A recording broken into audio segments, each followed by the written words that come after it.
tremble, tremble, tremble. Were you there when they laid him in the tomb? Were you there?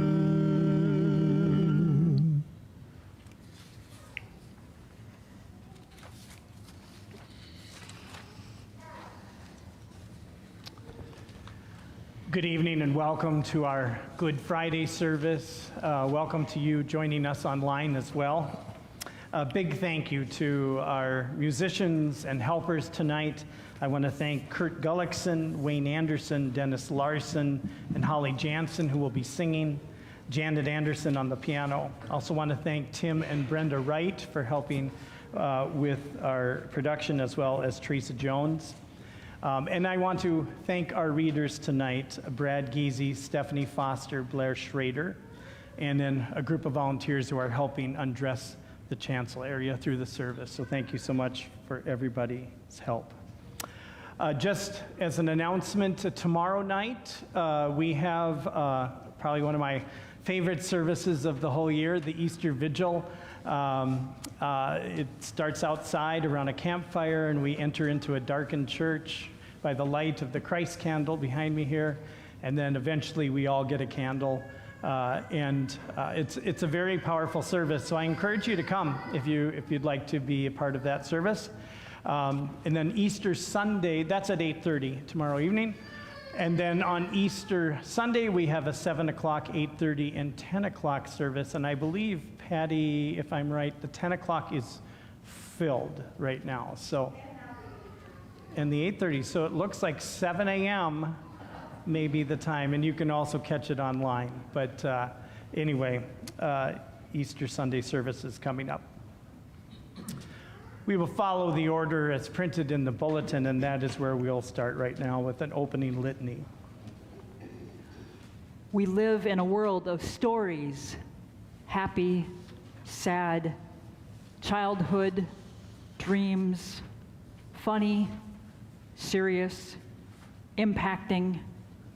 There are just so many stories.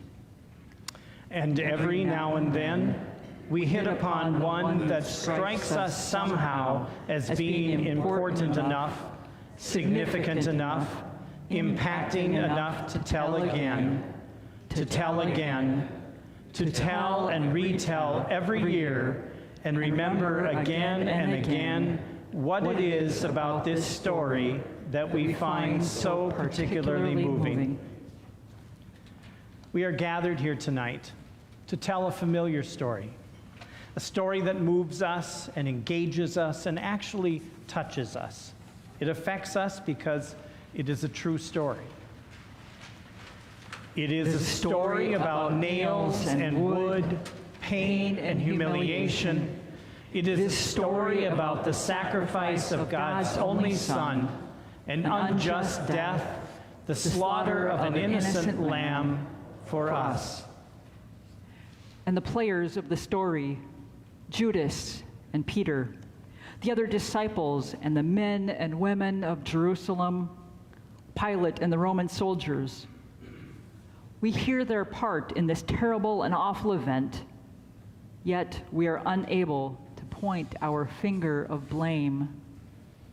For we too were there every time we sin, every time we place our own agendas before God's, every time we fail to love or serve our neighbor in need. This is our story. This bears our blame, for we are players in this story. Judas, slave of jealousy, where are you? I am here. Peter, slave of fear, where are you? I am here. Thomas, slave of doubt, where are you? I am here. Men and women of Jerusalem, enslaved to mob rule, where are you? I am here. Pilate, slave of expediency, where are you? I am here. The story of Christ's passion and death mirrors for us much of our own weakness and sin. We all come here as women and men who have missed the mark and who are alienated from God and our neighbor near and far. Let us join together in the prayer of confession. Yes, dear God, it is true. We are not worthy of your love. We promise to be faithful, but we fall away. We forsake you. We flee from you. We betray you. We watch from afar. We are afraid. Change us, we pray.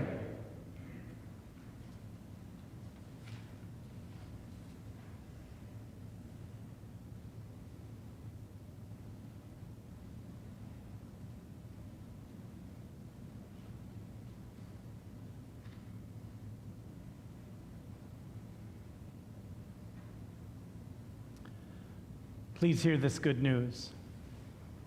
For God so loved you that he gave his only Son, that whosoever believes in him should not perish, but have eternal life.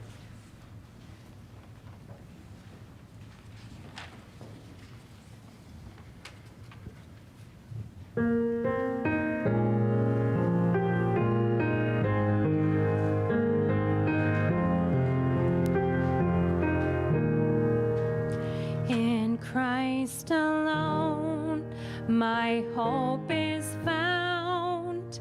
He is my light, my strength, my song. This cornerstone, this solid ground, firm through the fiercest drought and storm. What heights of love, what depths of peace, when fears are stilled, when striving cease. My comforter, my all in all, here in the love of Christ I stand.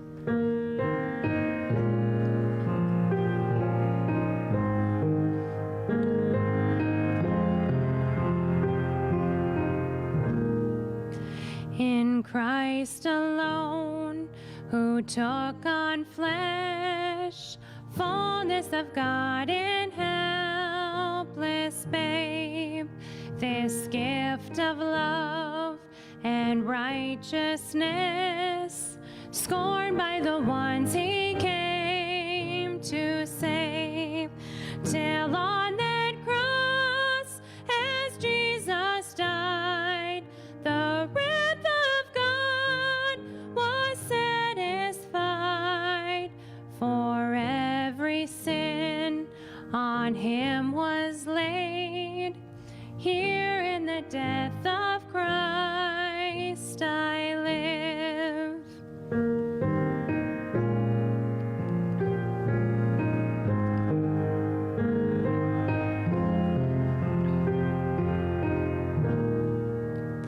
No guilt in life, no fear in death. This is the power of Christ in me. From life's first cry to final breath, Jesus commands my destiny. No power of hell, no scheme of man can ever pluck me from his hand, till he returns or calls me home. Here in the power of Christ I'll stand.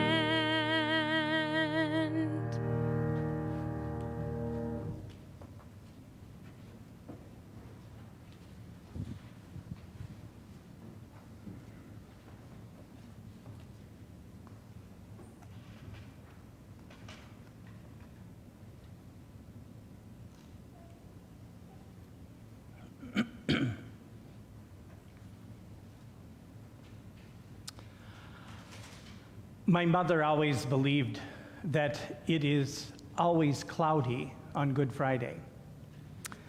I remember many a Good Friday, thick, dark clouds, long gray overcast skies, and she would say, yeah, you can tell it's Good Friday, all right. It just looks like Good Friday.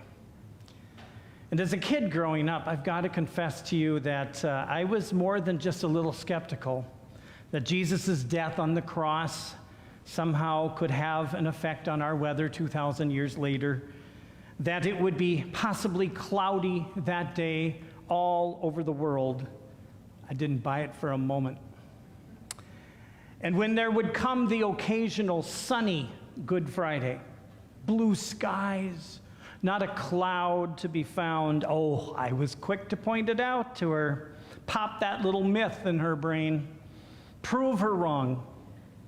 And then, she would bring me over to the window, and she'd shake her head, and she'd say, no, there's a haze. You can tell there's a haze. It's so good. So many of you were able to make it here through the thick haze today. Sorry, Mother. Now, as a kid growing up, the one thing that I did find the same, Good Friday after Good Friday, was that church was kind of fun. Maybe fun's not a good word for it, but it was different. My hometown church was not known for shaking things up now and then, trying new things. Church was pretty much the same all the time. In fact, in the season of Pentecost, it goes from the beginning of June to the end of November. The opening song every Sunday was Holy, Holy, Holy. And the closing song was Lead On, O King Eternal. Always the same. But on Good Friday, whoa, everything was different. Different songs. They all sounded kind of somber and sad. The lights would dim throughout the service, and a much shorter sermon. And I want you to note that great care has been taken to ensure that at least 2 out of the 3 of these Good Friday features are to be found in this service. Well, cloudy weather aside, or shorter sermons, the one thing a person can most count on for each and every Good Friday service, the telling of the story we are telling here tonight. A story of betrayal and a trial, a crown of thorns and flogging, the cross to carry, and a surprisingly insightful centurion. A story of sacrifice and terrible injustice and love, profound love. A story that is the very heartbeat of our faith, the one thing that changes everything. And so we tell this story. We have to. We have to hear this story, experience this story, because it is God's gift to us. It is a game changer. I've mentioned the passing of my nephew Garrett before. It will be 20 years ago now, and on Good Friday, no less. And Garrett was the first and only child born to his parents, born with severe heart defects. And after 9 months of nail-biting surgeries and hospitalizations, Garrett's heart gave out. His parents were absolutely devastated by the loss. Sometimes being the only pastor in the family has its disadvantages. For one thing, you get to be the official prayer anytime there's any sort of holiday meal. You get apologized to anytime a dirty joke is told. And when something so profoundly unfair as the death of a child takes place, well, certainly you must have the answers, right? Why would God ever allow that kind of thing to happen? I know there are many of you who have asked questions like that. Loved ones lost, accidents and tragedy, victims of abuse and injustice, recipients of cruelty, loneliness, all this emotion and energy we are pouring into this trial regarding the death of George Floyd, this pandemic that just won't end, all those things that separate us and alienate us. And let me let me confess to you, I don't have the answers. And let me tell you, I too ask why just as much as any of you. And let me persuade you, we need to hear this story. My parents made me go to Bible camp my 9th grade summer. With great protest, I trudged off to Green Lake Lutheran Bible Camp, absolutely set to have a perfectly miserable time. And as is of no surprise, from Sunday to Friday, I was wonderfully miserable. I wasn't much of a popular kid back in those days. I loathed every sporting event. I flunked my swimming test. I was laughed at and called any sorts of names. I just knew it was going to be like that. And over the period of the week, my world began to close in. It became very small. And then on the last night, we hiked up to the top of a hill where the camp counselor built a campfire. And there were games played, songs sung, an abundance of marshmallows to roast. And at last, we stretched out on our sleeping bags under a sky that was so absolutely painted with stars. And the camp counselor spoke softly, barely louder than the crackle of the fire. It was on a night just like this, he said, that Jesus was arrested. And then he began to tell this story. Step by step, detail by detail, I heard about the unfair trial, the torture, the weight of the cross, the blow of the spikes. I heard how Jesus was stripped naked and the 3-inch thorns of his crown.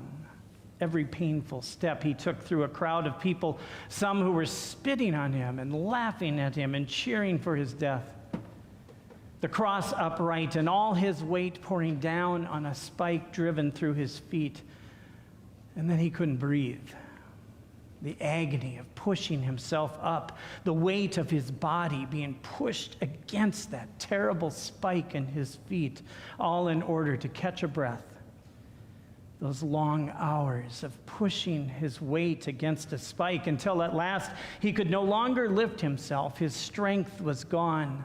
And then slowly and painfully asphyxiation set in. Multiple wounds on his chest and back from the brutal flogging, muscles ripped, blood streaming down his face from the fishhook-like thorns that were thrust down on his head. The contraction of his chest muscles cramping in his forearms and legs, and his entire body pushing down on that spike. All his weight, all that weight, all the weight of the world. Those who mocked him, those who cheered for his death, the criminals beside him, thousands of years of human lives all pushing down on that spike through his feet.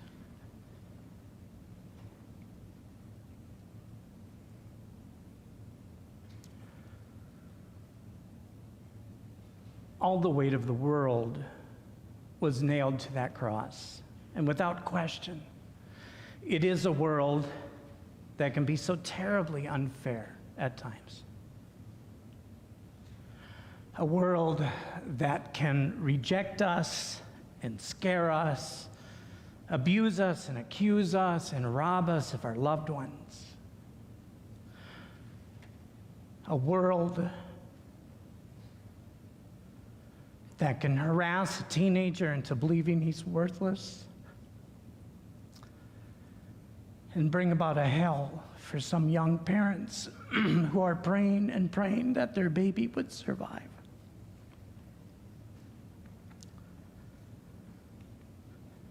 But God's not deaf. God is not absent or uncaring. God is far from apathetic. For it was on that cross, on the shoulders of our God, the weight of the world. Jesus took it all on himself, and he could have saved himself, The people mocked Jesus. If you are really God, then save yourself. And the truth is, he could have, and we might have. But there was something that kept him from saving himself. Something far weightier, far wider than the world that was pushing down and closing in. Hope. The gift of hope, not for himself, but for us, for you, for Garrett and his parents, for me. For me. I remember how I could not stop repeating those two words over and over again in my mind as I sat under that vast night sky so many years ago. For me. Jesus went through all that torture, the spikes and the thorns, the flogging and mocking, pushing down against a spike in his feet with all the weight of the world on his shoulders, asphyxiation, death. For me. For you.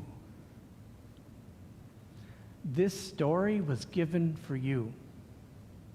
That come the grief you feel, the trials you endure, come the worries, the anxiety you may have, given the injustices we know and the fears we share, all the pain that separates us.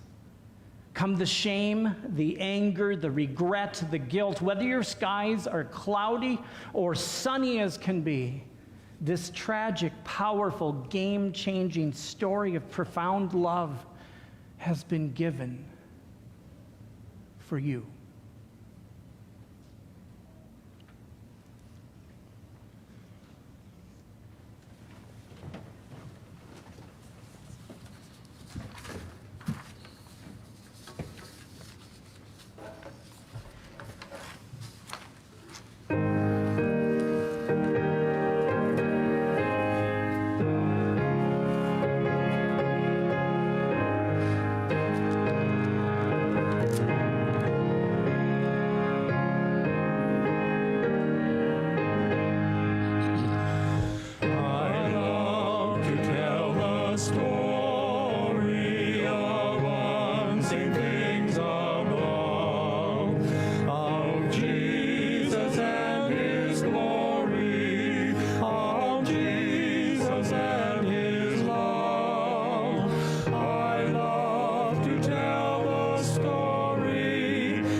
when it was evening, Jesus took his place with the 12. And while they were eating, he said, Truly I tell you, one of you will betray me. and they became greatly distressed. And they began to say to him, one after the other, Surely not I, Lord. He answered, The one who has dipped his hand into the bowl with me will betray me. Judas, who betrayed him, said, Surely not I, Rabbi. He replied, You have said so.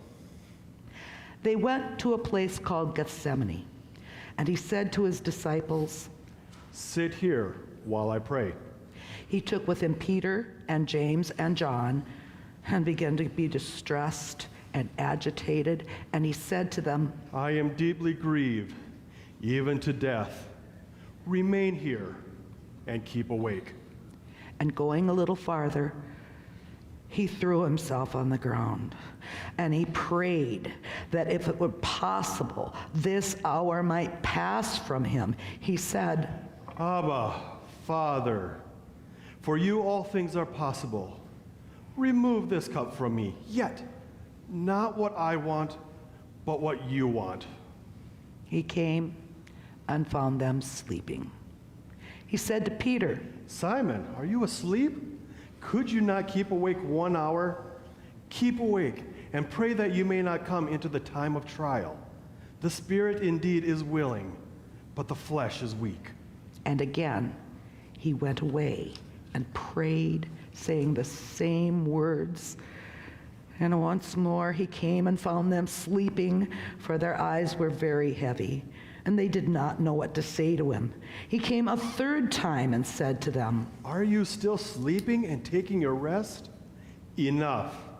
The hour has come. The Son of Man is betrayed into the hand of sinners. Get up.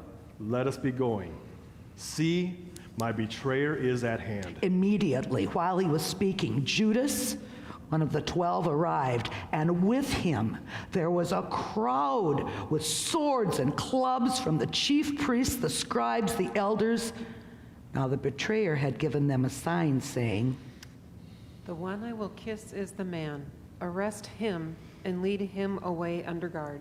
So when he came, he went up to him at once and said, Rabbi. and kissed him. Then they laid hands on him, and they arrested him. But one of those who stood near drew his sword and struck the slave of the high priest, cutting off his ear. Then Jesus said to him, Have you come out with swords and clubs to arrest me as though I were a bandit? Day after day I was with you in the temple teaching, and you did not arrest me. But let the scriptures be fulfilled. all of them deserted and fled. Then they seized him, and they led him away, bringing him into the high priest's house. But Peter was following by at a distance, and when they had kindled a fire in the middle of the courtyard and sat down together, Peter sat among them. Then a servant girl, seeing him in the firelight, stared at him and said, This man also was with him. but he denied it, saying, Woman, I do not know him. A little later, someone else, on seeing him, said, You also are one of them. but Peter said, Man, I am not. Then, about an hour later, yet another kept insisting. Surely this man also was with him, for he is a Galilean. But Peter said, Man, I do not know what you are talking about. and at that moment, while he was still speaking, the cock crowed. The Lord turned and looked at Peter, and then Peter remembered the word of the Lord, how he had said to him, Before the cock crows today, you will deny me 3 times. and he went out and wept bitterly.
sin and left a crimson stain. He washed it white as snow.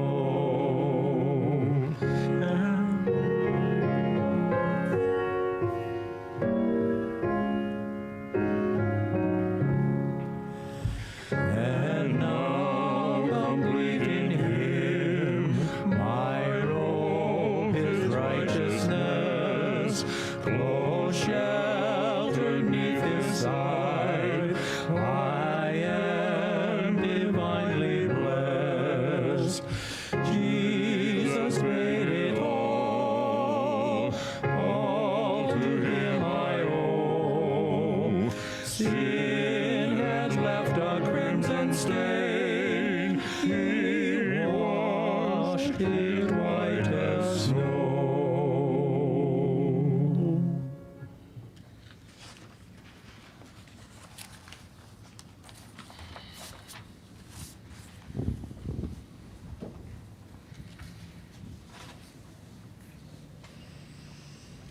Now the chief priests and the whole council were looking for testimony against Jesus to put him to death, but they found none. For many gave false testimony against him, and their testimony did not agree.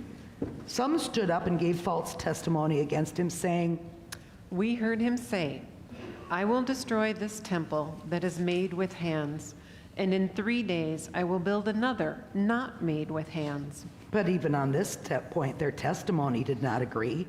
Then the high priest stood up before them and asked Jesus, Have you no answer? What is it that they testify against you? But he was silent and did not answer. Again, the high priest asked him, Are you the Messiah, the Son of the Blessed One? Jesus said, I am. You will see the Son of Man seated at the right hand of power and coming with the clouds of heaven. Then the high priest tore his clothes and said, Why do we still need witnesses? You have heard his blasphemy. What is your decision? All of them condemned him as deserving death. Some began to spit on him, to blindfold him, and to strike him, saying to him, Prophecy. The guards also took him over and beat him. As soon as it was morning, the chief priests led a consultation with the elders and the scribes and the whole council. They bound Jesus, led him away, and handed him over to Pilate. They began to accuse him, saying, We found this man perverting our nation, forbidding us to pay taxes to the emperor, and saying that he himself is the Messiah, a king. Then Pilate asked him. Are you the king of the Jews? He answered. You say so. Then Pilate said to the chief priests and the crowds, I find no basis for an accusation against this man. but they were insistent and said, He stirs up the people by teaching throughout all Judea, from Galilee where he began, even to this place. When Pilate heard this, he asked whether the man was a Galilean. And when he learned that he was under Herod's jurisdiction, he sent him off to Herod, who was himself in Jerusalem at that time. And when Herod saw Jesus, he was glad, for he had been wanting to see him for a long time, because he had heard about him and was hoping to see him perform some signs. He questioned him at some length, but Jesus gave him no answer. The chief priests and the scribes stood by, vehemently accusing him. Even Herod, with his soldiers, treated him with contempt and mocked him. Then he put an elegant robe on him and sent him back to Pilate. The same day, Herod and Pilate became friends with each other. Before this, they had been enemies.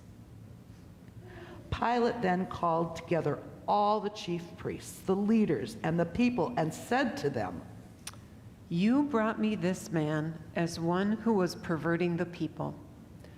And here I have examined him in your presence and have not found this man guilty of any of your charges against him. Neither has Herod, for see, he sent him back to us. Indeed, he has done nothing to deserve death. I will therefore have him flogged and release him. Then they all shouted out together. Away with this fellow! Release Barabbas for us. Now this was a man who had been put in prison for an insurrection that had taken place in the city, and for murder. Pilate, wanting to release Jesus, addressed them again, but they kept shouting. Crucify, crucify him! The third time he said to them, Why? What evil has he done? I have found in him no ground for the sentence of death. I will therefore have him flogged and then release him. but they kept urgently demanding with loud shouts that he should be crucified, and their voices prevailed. So when Pilate saw that he could do nothing, but rather that a riot was beginning, he took some water and washed his hands before the crowd, saying, I am innocent of this man's blood. See to it yourselves. Then the people as a whole answered. His blood be on us and on our children. So he released Barabbas for them. Then Pilate took Jesus and had him flogged.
And the soldiers wove a crown of thorns and put it on his hand. They dressed him in a purple robe. They kept coming up to him and saying, Hail, King of the Jews! and striking him on the face. And Pilate went out again and said to them, Look, I am bringing him out to you to let you know that I find no case against him. So Jesus came out wearing the crown of thorns and the purple robe. And Pilate said to them, Here is the man. when the chief priests and the police saw him, they shouted. Crucify him! Crucify him! Pilate said to them, Take him yourselves and crucify him. I find no case against him. the Jews answered him, We have a law, and according to that law, he ought to die, because he has claimed to be the Son of God. Now when Pilate heard this, he was more afraid than ever. He entered his headquarters again and asked Jesus, Where are you from? but Jesus gave him no answer. Pilate therefore said to him, Do you refuse to speak to me? Do you not know that I have power to release you and power to crucify you? Jesus answered him, You would have no power over me unless it had been given to you from above. Therefore, the one who handed me over to you is guilty of a greater sin. From then on, Pilate tried to release him, but the Jews cried out, If you release this man, you are no friend of the emperor. Everyone who claims to be a king sets himself against the emperor. When Pilate heard these words, he brought Jesus outside and sat on the judge's bench at a place called the Stone Pavement. Now it was the day of preparation for Passover, and it was about noon. He said to the Jews, Here's your king. They cried out. Away with him! Away with him! Crucify him! Pilate asked them. Shall I crucify your king? The chief priests answered. We have no king but the emperor. Then he handed him over to be crucified.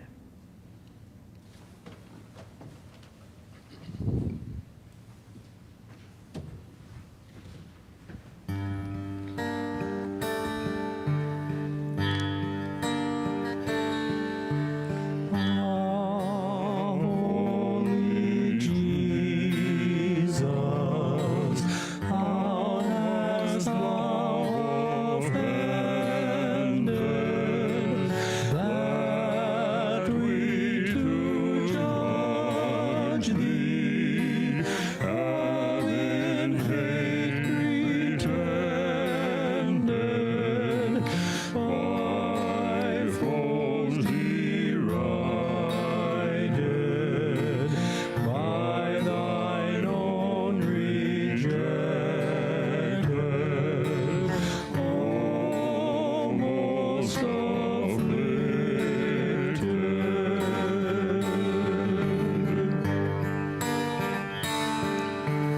Who was the guilty who brought this upon thee? Alas, my treason, Jesus hath undone thee. 'Twas I, Lord Jesus, it was denied thee. I crucified thee.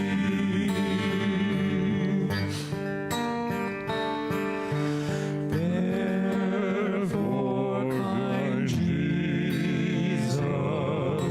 since I cannot pay thee, I will adore thee and will ever praise thee.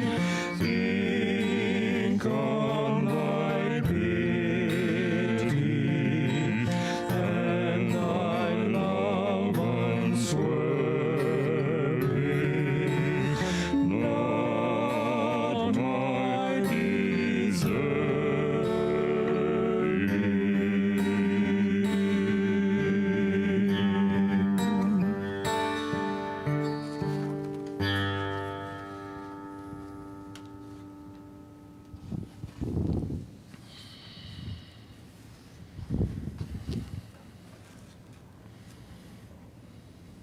They took Jesus, and carrying the cross by himself, he went out to what is called the place of the skull, which in Hebrew is called Golgotha. Pilate also had an inscription written and put on the cross.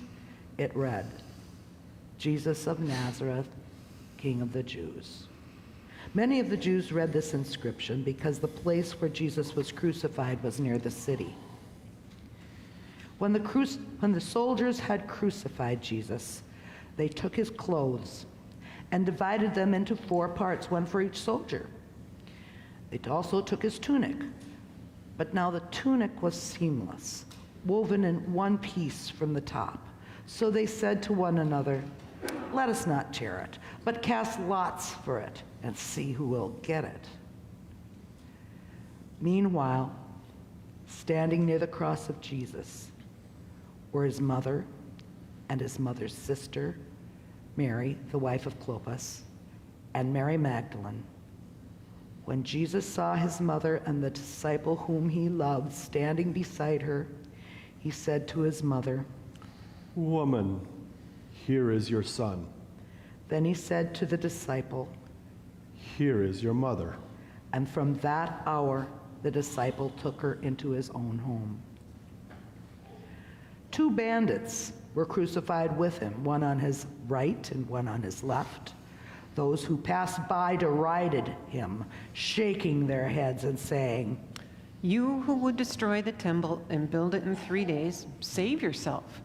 If you are the Son of God, come down from the cross. In the same way, the chief priests also, along with the scribes and the elders, were mocking him, saying, He saved others, yet he cannot save himself. He is the King of Israel. Let him come down from the cross now, and then we will believe in him. One of the criminals who were hanged kept deriding him and saying, Are you not the Messiah? Save yourself and us. but the other rebuked him, saying, Do you not fear God, since you are under the same sentence of condemnation? And we indeed have been condemned justly, for we are getting what we deserve for our deeds. But this man has done nothing wrong. Then he said, Jesus, remember me when you come into your kingdom. he replied, Truly I tell you, today you will be with me in paradise.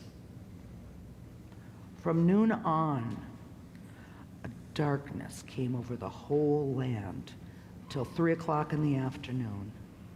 And about 3 o'clock, Jesus cried with a loud voice, Eli, Eli, lema sabachthani. that is, My God, why have you forsaken me? when some of the bystanders heard it, they said, This man is calling for Elijah. At once one of them ran and got a sponge, filled it with sour wine, put it on a stick and gave it to him to drink. But the others said, Wait, let us see whether Elijah will come to save him. Then Jesus, crying in a loud voice, said, Father, into your hands I commend my spirit. Having said this, he breathed his last. At that moment, the curtain in the temple was torn from top to bottom. The earth shook and the rocks were split. Now, when the centurion and those with him who were keeping watch over Jesus saw the earthquake and what took place, they were terrified and said, Truly, this man was God's son.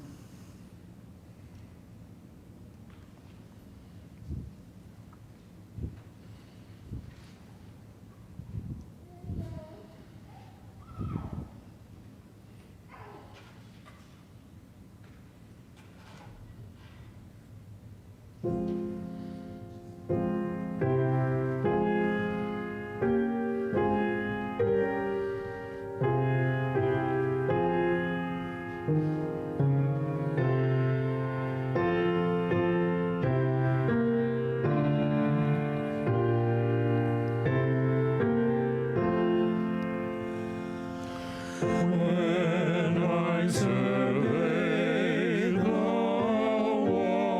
wondrous cross on which the Prince of Glory died, my richest gain I count but lost, and pour contempt on all my pride. See from his head, his hands, his feet, sorrow and love flow mingled down. Is such love and sorrow meet? Orphan from home so rich a crown. Were the whole realm of nature mine, that were a present far too soul.